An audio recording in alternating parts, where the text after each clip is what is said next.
which being easy with yet another little project. Our old chair was really showing signs of wear. These rubber things are just breaking off. This one's starting to fail. I've recovered the seat once, taken it off, put more padding in there, but that's just about dead. No foam left. So we bought this nice new one.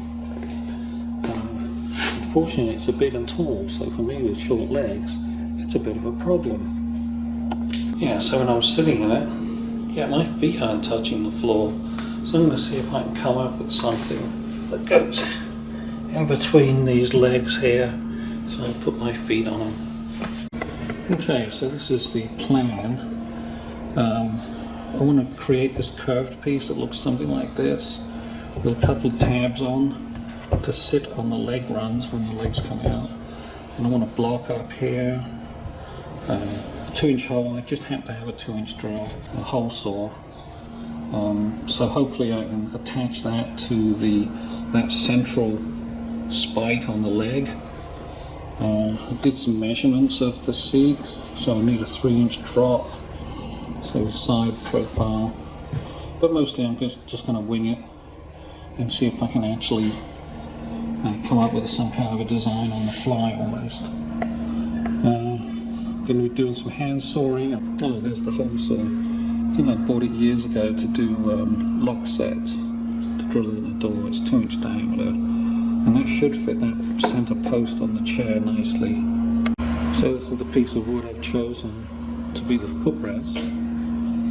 I've got it laid out. I have an old beam compass from work when I used to do drawings on the board. So I was able to do that circle on there. This is what I want to start with, something like this. So I'll cut here, cut down.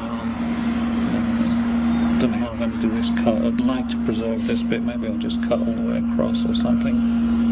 So I'm just hand sawing this, getting those sawed out, and I'm remembering to clean it off with a little paper towel as I go, so I don't get splinters. It's easy, and there's the bin underneath to collect it all. Yeah, it seems to be working out quite well so far. Once I make this cut here, before I do the radius cut, I'll take it in, give it a little trial fit. Right, so the idea is it's going to fit like this, right about there. It looks like I don't need to cut these corners off, so I'll leave them on. Right, so the idea in hand cutting a radius like this is you start, take a big chunk off, and you come back and you take another tangent cut off, and pretty soon there's almost nothing left. So probably one more cut maybe each place after that, and then it's just down to hand finishing.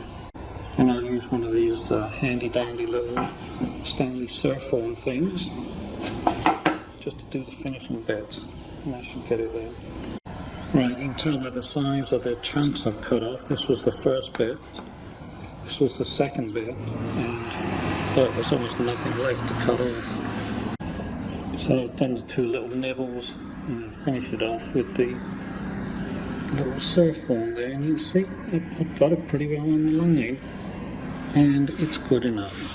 It feels pretty smooth. As you can see, using a hand saw really doesn't take long. This one's about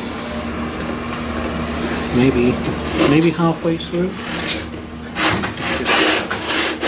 Nice long strokes once you've got it set.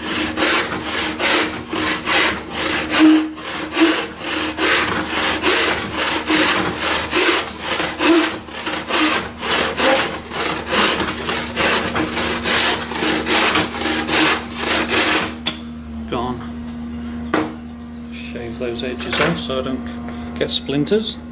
I actually like to use a file while it's clamped in. I'll just run along. Then I don't get splinters.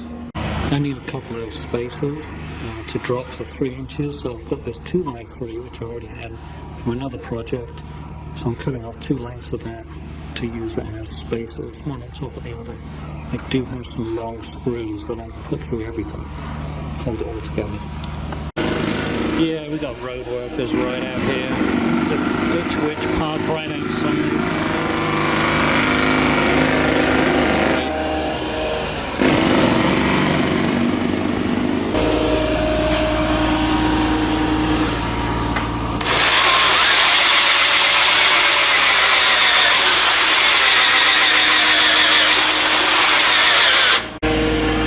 did actually work. It got all the way through. Now I just have the fun of getting this out of the store.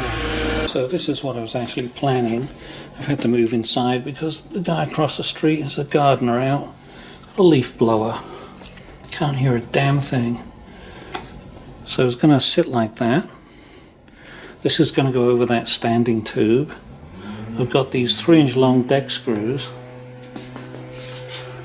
So I should be able to use, they'll go through and grab both. I should be able to do one from the bottom and one from the top. With a little bit of extra glue and stuff that will hold it all in place. There's not a lot of load is going to go through this. I'm going to have edges to support on the outside here. This is pretty much what I had in my mind's eye. This is where I'm going to put my feet. I've got to bring it back, got to step it up 3 inches, bring this back. This fits around the damper rack. Got 2 screws here, glued on all surfaces. So what I'm going to do now is put some little edge pieces in here to sit on the legs that come out. So the weight is supported out here, not all the way back to here. Okay, isn't that gas blower annoying? Okay, so I measured this 14-degree angle by placing this on the floor and then measuring the angle of the legs as they came down and marked out this bit of 2x3, which just so happens to be about the size I'm hoping for. So if I saw down there, so this is the support foot I'm going to put on. I realised I'm going to have to make a left and a right hand one of these, so I can't get both of them out of one piece. So I'm going to have to go and cut another length off that 2x3, so I can make a right hand one. So this bit's down, that bit's up. Okay, so here is the finished article. Got these on now. This should match the slope. That should go into the centre. So all I've got to do now is a dry run on the actual part, and I'll probably finish it off with some paste wax. For the dry run, this is where I wanted it to sit, and it's doing that nicely. I missed the hole in the middle somehow. Quite a bit, so I'll have to fix that. That'll be fun. I determined that this part was the mistake. Took the screw out. Of course I'd glued everything, but a couple of blows with a sledgehammer and a cold chisel and it popped right off. So I just have to clean this up now and make another one of these, 7/8 of an inch longer. Oh, Workmate, such a handy tool. Can hold all kinds of odd shaped stuff. So I'm going to use this Surfoam to clean off the top. Well, I think I must have screwed up again, because now I have it 14 7/8 out instead of 13 7/8 out. I made the correction, and now it sits properly. It's where it's meant to go. Right in the end, like that. And that hole's supposed to go in the middle where that big old damper rod goes. So yes, this is how it's supposed to be. So here is the finished article. Get your feet on here. It is a bit loose at the ends. I will have to fix that, because it can slide down a bit. So I've got to add a little bit of a spacer at one end or the other, or both ends together. I forgot to film, lucky for you, huh? How I made this piece of PVC that I nailed in on the end. The clue is I used a heat gun. I'll show you how it started. But that spacer, does a pretty good job of taking up all that slack. And there's one each side. I happen to use this piece of grey PVC, but you can use this white stuff too. This is fairly big. You heat it up until this goes all soft, and then I put it between these two bits of plywood like this. One on top of it, I just flattened it down, held it with a clamp until it got cold enough to keep its shape. I'm using this demo piece here, it's a bit stiff. You get gloves on, you heat the piece of plastic up again, put it underneath here, and then you fold the edge up with the gloves on your fingers and just hold it against this edge to get that right angle bend. And then you can make the cut to get the correct angle.